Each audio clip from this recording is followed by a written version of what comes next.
ഹബീബായ തങ്ങൾ ഭാര്യയെ കൊടുക്കണമെന്ന് പറഞ്ഞാൽ ഭർത്താവ് അപ്പോൾ തന്നെ തലാക്ക് ചൊല്ലി ഭാര്യയെ തങ്ങൾക്ക് കൊടുക്കണം. ഈ പറയുന്ന ഊളയെ എന്താണ് ചെയ്യേണ്ടത്? അങ്ങനെ എന്തെങ്കിലും ഖുറാനിൽ പറഞ്ഞിട്ടുണ്ടോ? ഒരു പെണ്ണിനെ കണ്ട് ഹബീബായ തങ്ങൾ അപ്പം തന്നെ വേണമെന്ന് പറഞ്ഞാൽ അപ്പം തന്നെ ആ പെണ്ണിനെ അങ്ങേർക്ക് കൊടുക്കണമെന്ന്. ഇതെന്താണിത്? ഇത്തരത്തിൽ ഏതെങ്കിലും കാര്യം ഖുറാനിൽ പറഞ്ഞിട്ടുണ്ടോ എന്നുള്ളത് എനിക്ക് വ്യക്തതയില്ല. കാര്യം ഖുറാൻ വളരെ കൃത്യമായി പഠിച്ച ആളുകൾക്ക് മാത്രമേ അതിനെപ്പറ്റി കൃത്യമായി പറയാൻ പറ്റുള്ളൂ. പക്ഷേ അങ്ങനെ പറയാൻ സാധ്യതയില്ല എന്നാണ് ഞാൻ മനസ്സിലാക്കുന്നത്. കാരണം ഒരു സ്ത്രീയുടെ അനുവാദത്തോടെ മാത്രമേ അവളെ വിവാഹം കഴിക്കാവൂ എന്ന് റസൂല് പറഞ്ഞതായിട്ടാണ് ഈ പറയുന്ന ഖുറാനിലൊക്കെ അടയാളപ്പെടുത്തിയത് എന്നാണ് പറയപ്പെടുന്നത്. അതുകൊണ്ട് ആ ഒരു വിഷയം ഖുറാനിൽ അത് പറഞ്ഞോ ഇല്ലയോ എന്നുള്ള വിഷയം നമുക്ക് അവിടെ മാറ്റിവെക്കാം. ഏതൊരു മതത്തിലും പല പ്രശ്നങ്ങളും ഉണ്ടാവും. അത് ഈ ആധുനിക കാലഘട്ടത്തിലും വന്ന് വിളിച്ചു പറയുന്ന ആളുകളെ എന്താണ് പറയേണ്ടത് എന്നാണ് നമ്മുടെ ചോദ്യം. യഥാർത്ഥത്തിൽ ഈ ഒരു ഉസ്താദ്, ഈ പറയുന്നൊരു പ്രഭാഷകൻ ഇവിടെ പറയുന്നത് വളരെ നമ്മൾ ശ്രദ്ധിക്കേണ്ട ഒരു കാര്യമാണ്.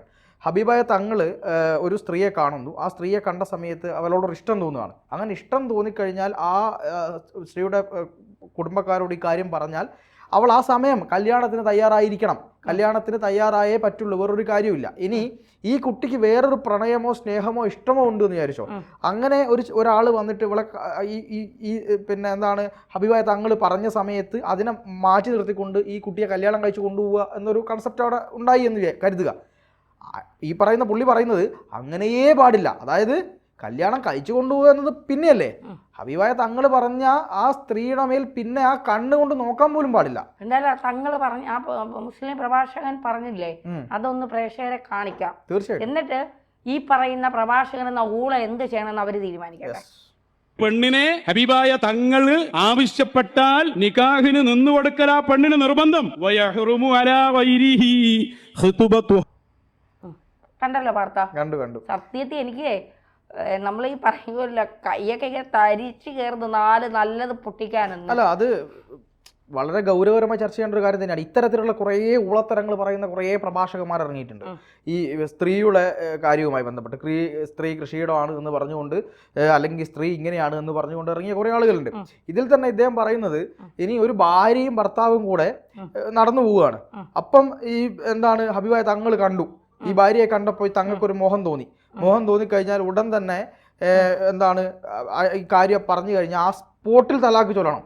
ആ സ്പോട്ടിൽ അവിടെ നിന്ന് തലാക്ക് ചൊല്ലണം എന്നാണ് പറയുന്നത്. ഇതിൽ രണ്ട് കാര്യമുണ്ട്. ഒന്ന്, തലാക്ക് എന്ന് പറയുന്ന കാര്യത്തെ പ്രോത്സാഹിപ്പിക്കുകയാണ് ചെയ്യുന്നത്. തലാക്ക് ഒരു സ്പോട്ടിൽ 3 തലാക്ക് ചൊല്ലിക്കഴിഞ്ഞാൽ ഭാര്യ ബന്ധം വിടും എന്നാണ് ഇവർ ഉദ്ദേശിക്കുന്നത്. യഥാർത്ഥത്തിൽ അങ്ങനെയൊന്നും അല്ല തലാക്കിൻ്റെ നിയമങ്ങൾ. ഇത് തന്നെ തെറ്റായി പറയുകയാണ്. 2, തലാക്ക് എന്ന് പറയുന്നത് ഇവിടെ നിരോധിക്കപ്പെട്ട ഒരു കാര്യമാണ്. അതിനെ പ്രോത്സാഹിപ്പിക്കുക എന്ന് പറയുന്നത് അങ്ങേയറ്റത്തെ വൃത്തികേടാണ്. അത് മനസ്സിലാക്കുക. 2, ഇങ്ങനെയൊക്കെ സംഭവിച്ചിരുന്നു അന്ന് എന്ന് പറഞ്ഞ് ഇന്നത്തെ തലമുറയിൽ എന്താ ചെയ്യുന്നവർ? മതപ്രഭാഷകന്മാർ, മത ആത്മീയ നേതാക്കന്മാർ, ഇവർക്കൊക്കെ ഏതെങ്കിലും തരത്തിൽ ഇഷ്ടം വന്നു കഴിഞ്ഞാൽ ഈ പറയുന്ന പെൺകുട്ടികളെയൊക്കെ അവരുടെ ബാപ്പമാർ ഇവർക്കൊക്കെ കല്യാണം കഴിച്ചു കൊടുക്കണം എന്നായിരിക്കും ഇവർ ഉദ്ദേശിക്കുന്നത്. നബിയുടെ നബിയെ പോലെ നബി മാത്രമേ ഉള്ളൂ. അദ്ദേഹത്തെ പോലെ ഈ പരമ്പരയിൽപ്പെട്ട നബിയുടെ പരമ്പരയിൽപ്പെട്ട ഇന്ന് ആരെങ്കിലും ഉണ്ടോ എന്ന് എനിക്കറിയില്ല. അത്ര ആത്മീയ വിശുദ്ധിയുള്ള ആളുകൾക്ക് ഇപ്പോൾ ഉണ്ടോ എന്നുള്ളത് സംശയം തന്നെയാണ് ഏത് കാര്യത്തിലായാലും. അപ്പോൾ അതുകൊണ്ട് അന്നത്തെ കാലഘട്ടത്തിൽ നബിയുടെ പേരൊക്കെ പറഞ്ഞുകൊണ്ട് ഇത്തരത്തിലുള്ള തോന്നിവാസങ്ങൾ വിളിച്ചു പറയുമ്പോൾ ഇതിൽ ഏറ്റവും കൂടുതൽ പ്രശ്നം ഉണ്ടാകുന്നത് ഇസ്ലാം മതത്തിനാണ്, മുസ്ലിം മതത്തിനാണ്, മുസ്ലിങ്ങൾക്കാണ് എന്നുള്ള കാര്യമാണ് ആദ്യം ആലോചിക്കേണ്ടത്. ഏറ്റവും കൂടുതൽ എതിർപ്പ് വരേണ്ടത് ആരുടെ ഭാഗത്തു നിന്നാണ്? മുസ്ലിം മതവിഭാഗങ്ങളുടെ ഭാഗത്ത് തന്നെയാണ് എതിർപ്പ് വരേണ്ടത്. ഇതിൽ ഇയാൾ പറയുന്നുണ്ട്, ഇപ്പം ഞാനൊരു മുസ്ലിം മത വിഭാഗക്കാരാണ്, ഞാനൊരു കല്യാണമൊക്കെ കഴിച്ച് ഒന്ന് ഭാര്യയും കൂടി പുറത്തിറങ്ങുകയാണ്. അപ്പോഴാണ് പുള്ളി കാണുന്നത് ഉടനെ തലാക്ക് ചൊല്ലിക്കോ കൊണ്ടുപോവുകയാണ്. ഇത് ഏത് വെള്ളരിക്ക പട്ടണാണോ? ഇതെന്താ വെള്ളരിക്ക പട്ടണാണോ? അവളോട് പറയാം ഇനി പോരി. ഇതിന് പച്ച മലയാളത്തിൽ ഇവിടെ പറയുന്ന കാര്യമാണ്. ഇത് തട്ടിക്കൊണ്ടു പോവുക, ഇങ്ങനെ മലയാളത്തിൽ ഇതിനെ പറയുന്നതാണ് കൂട്ടിക്കൊടുപ്പ്. അതെ, അങ്ങനെ ഒരു സംഭവം ഉണ്ട്. ഇത് നമ്മുടെ ഭരണഘടന ആയി ബന്ധപ്പെട്ട് പറയുന്നത് പോലും തോന്നിവാസമായ ഒരു കാര്യത്തെയാണ് ഖുറാനെ കൂട്ടുപിടിച്ചുകൊണ്ട് പറയുന്നത്. ഞാൻ ഇടയ്ക്ക് ഇടപെടലേ, നല്ലവരായ മുസ്ലിം സഹോദരങ്ങളുണ്ട്. ഈ വീഡിയോ വന്നതിന്റെ താഴെ മുസ്ലിം സഹോദരങ്ങൾ, നല്ലവരായ ബോധവും വിവരവും ഒക്കെ ഉള്ള മുസ്ലിം സഹോദരങ്ങൾ ഇട്ടിരിക്കുന്ന ഒരു കമന്റാണ് നൗഷാദ് എന്ന് പറയുന്ന ഒരാളിട്ടിരിക്കുന്നത്.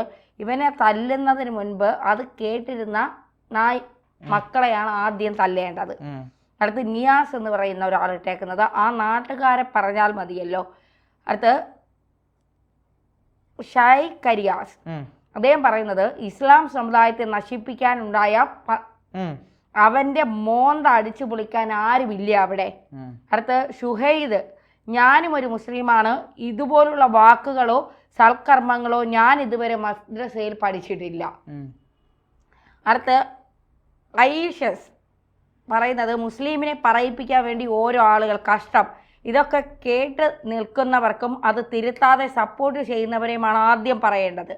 അസീസ് പറയുന്നത് ഭ്രാന്തല്ലാതെ എന്തു പറയാൻ. ഫൈസു കേൾക്കുന്നവരിൽ ആരുമില്ലേ ആ ഊളയെ കയറി തല്ലാൻ. നാറി, ഈ നാറികളാണ് സമുദായത്തിൻ്റെ ഏറ്റവും വലിയ ശാപം. പച്ച നുണയാണ് ഇയാൾ പറയുന്നതെന്ന് ഷഫി പറയുന്നു. ഇതൊന്നും ഒരു ഗ്രന്ഥത്തിലും കാണില്ല, പുള്ളി കയ്യിന്നിട്ട് പറയുന്നതാവാം. ഇയാസ് പറയുന്നു കള്ള നൗഷാദ്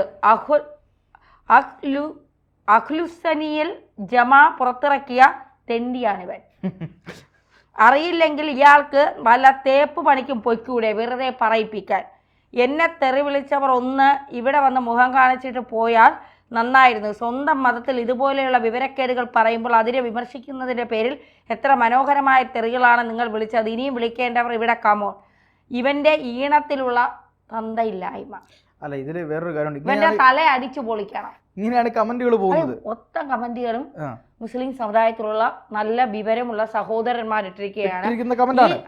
കമന്റിയുടെ സഹോദരന്മാർക്കെല്ലാം വലിയൊരു നന്ദി അറിയിക്കുകയാണ്. കാരണം നമ്മുടെ സമുദായത്തിൽ ഒരു തെറ്റ് പറ്റിയാൽ അത് തിരുത്തി കൊടുക്കേണ്ടത് നമ്മുടെ കടമയാണെന്ന് കൂടി അവർ പറഞ്ഞ് മനസ്സിലാക്കുകയാണ്. അല്ല, അത് വളരെ ശരിയാണ് തന്നെ പറഞ്ഞത്. പക്ഷേ ഇതിൽ ഒരു കാര്യം കൂടെ ഉണ്ട്. ഇവൻ ഇല്ലാത്ത കാര്യമാണ് ഇയാൾ വിളിച്ചു പറയുന്നതെങ്കിൽ ശുദ്ധ തോന്നിവാസം, ശുദ്ധ സ്ത്രീ വിരുദ്ധത, ഈ മുസ്ലിം മതത്തോട് തന്നെ നമുക്കൊരു പ്രശ്നം തോന്നുന്ന വിധത്തിലുള്ള കാര്യങ്ങളാണ് ഇയാൾ വിളിച്ചു പറയുന്നത് ഖുറാനെ ഉദ്ദേശിച്ചുകൊണ്ട്. അങ്ങനെ ഒരു ഇല്ലാത്ത കാര്യം ഇയാൾ പറയുന്നുണ്ടെങ്കിൽ അതിനെതിരെ ഇയാൾക്കെതിരെ നടപടിയെടുക്കേണ്ടത് ഇവിടുത്തെ ഇസ്ലാമിക പണ്ഡിതന്മാരും വേണ്ടപ്പെട്ട സമസ്ത ഉൾപ്പെടെയുള്ള ആളുകളുമാണ്. ഇയാൾക്കെതിരെ കേസ് കൊടുത്ത് ഇയാൾ പറയുന്ന ശുദ്ധ തോന്നിവാസനെതിരെ ആത്മീയ നേതാക്കന്മാർ പ്രതികരിക്കണം. പക്ഷെ ഒരൊറ്റ ആത്മീയ നേതാക്കന്മാർ ഇതിനെതിരെ പ്രതികരിക്കില്ല. അതാണ് ഇതിൻ്റെ പ്രശ്നം. ഓരോ ഇസ്ലാമിക ആത്മീയ പണ്ഡിതനും ഇതിനെതിരെ പ്രതികരിക്കില്ലെന്നേ. ഇപ്പം ബഹുമാനപ്പെട്ട സമസ്തയുടെ പിന്നെ മുത്തുക്കോയ തങ്ങളോ അല്ലെങ്കിൽ കാന്തപുരം AP പിന്നെ മുസ്ലിയാരോ ആരെങ്കിലും കാന്തപുരം ഉസ്താദോ ആരെങ്കിലും ഒക്കെ വളരെ കൃത്യമായി ഇത്തരം കാര്യങ്ങൾക്കെതിരെ പറയുകയാണെങ്കിൽ അത് വലിയൊരു സന്ദേശം സമൂഹത്തിന് കൊടുക്കുമായിരുന്നു. പക്ഷെ ഇവരാരും ഇതുവരെ മിണ്ടിയിട്ടില്ല. ഇനി സമസ്തയെ അങ്ങോട്ട് മാറ്റിവെക്കാം, സമസ്ത EK വിഭാഗം തങ്ങളെയൊക്കെ അങ്ങോട്ട് മാറ്റിവെക്കാം. ഈ AP വിഭാഗത്തെ ഒന്ന് എടുത്ത് പരിശോധിച്ചാൽ കാന്തപുരം പറയുന്ന ഒരു പ്രധാനപ്പെട്ട കാര്യം, ഇതിൻ്റെ മറ്റൊരു വശമല്ലേ ഈ പറഞ്ഞത്, ഏത് വ്യായാമം ചെയ്യുന്ന സമയത്ത് പിന്നെ അന്യ പുരുഷന്മാരോടൊപ്പം വ്യായാമം ചെയ്യാൻ പാടില്ല. സ്ത്രീ പുറത്തിറങ്ങുന്ന സമയത്ത് ഭർത്താവോ അല്ലെങ്കിൽ സഹോദരനോ ഉണ്ടാവണം. ഇതാണ് മതനിയമം. ഈ മതനിയമം ഇത് ഞങ്ങളുടെ മതനിയമമാണ്, ഇതിനെതിരെ ആരും പറഞ്ഞു വരേണ്ടതില്ല, ഞങ്ങളുടെ മതനിയമം ഞങ്ങൾ എവിടെയും പറയും എന്നാണ് കാന്തപുരം പറയുന്നത്. ഈ തരത്തിലൊരു സാധനം ഖുറാനിലുണ്ട്, ഇത് ഖുറാൻ നിയമമാണ്, ഇതാണ് ഹലാൽ എന്നുള്ള രീതി സംസാരിക്കുമ്പോൾ യഥാർത്ഥത്തിൽ ഒരു കാലഘട്ടം മാറി വരികയാണ്, പുതിയ കാലഘട്ടമാണ്. സ്ത്രീകൾ ഇന്ന് പിന്നെ ചന്ദ്രനിൽ വരെ ചെന്ന് ഇറങ്ങുന്ന ഒരു സമയത്തേക്ക് ബഹിരീകാശത്ത് പോകുന്ന രീതിയിലേക്ക് നമ്മൾ എത്തിക്കഴിഞ്ഞിരിക്കുന്നു, വളർന്നിരിക്കുന്നു എന്നുള്ളതാണ്. അതായത് ഒരുപക്ഷെ അടുത്ത 5 വർഷത്തിനുള്ള അടുത്ത 10 വർഷത്തിനുള്ള അമേരിക്കയുടെ പ്രസിഡന്റ് വരെ സ്ത്രീ ആവുന്ന രീതിയിലേക്ക് കാര്യങ്ങൾ പോകും.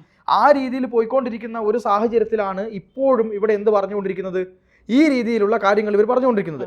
ഇത് തിരുത്താൻ ആവശ്യമായ നടപടികൾ ഇസ്ലാമിക പണ്ഡിതന്മാരുടെ ഭാഗത്തു നിന്നില്ലെങ്കിൽ തുടർച്ചയായി വിമർശനങ്ങൾ കേൾക്കേണ്ടി വരും.